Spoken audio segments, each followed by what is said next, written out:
ఇండియాలో చాలా మంది ఈ విధంగా ఆలోచిస్తున్నారు. ఎందుకు రింకు సింగ్ ని BCCI T20 world cup main squad లో ఎందుకు సెలెక్ట్ చేయలేదు అని. ఎందుకు ఈ విధంగా ఆలోచిస్తున్నారు అంటే ప్రస్తుతం రింకు సింగ్ ఇండియాలో one of the great finisher. అయితే బీసీసీఐ రింకు సింగ్ ని మెయిన్ స్క్వాడ్ లో సెలెక్ట్ చేయకపోవడానికి ఒక స్ట్రాంగ్ రీజన్ ఉంది.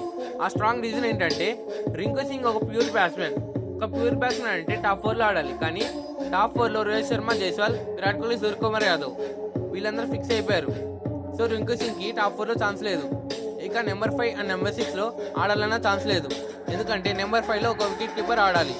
నెంబర్ 6 లో రింకు సింగ్ కి ఛాన్స్ ఉంది. బట్ రింకు సింగ్ నెంబర్ 6 లో ఆడితే బౌలింగ్ వీక్ గా ఉంటుంది. ఎందుకంటే ఆ ప్లేస్ లో ఆల్రౌండర్ అయిన హార్దిక్ పాండ్యా ఆడతాడు కాబట్టి. ఒకవేళ హార్దిక్ పాండ్యా ప్లేస్ లో రింకు సింగ్ ఆడితే ఎక్స్ట్రా బౌలింగ్ ఆప్షన్ ఉండదు.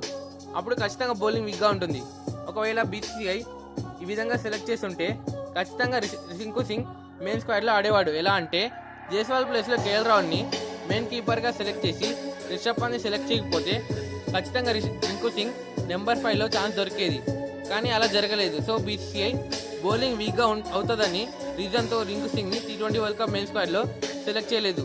రీజన్ మీకు ఎలా అనిపించిందో కామెంట్ చేయండి. కానీ రింకు సింగ్ ని రిజర్వ్ ప్లేయర్ గా సెలెక్ట్ చేశారు. ఈ వీడియో చూస్తున్న నువ్వు క్రికెట్ ఫ్యాన్ అయితే మా వీడియోస్కి లైక్ చేసి మా ఛానల్ని సబ్స్క్రైబ్ చేయండి. Thank you for watching. Have a nice day.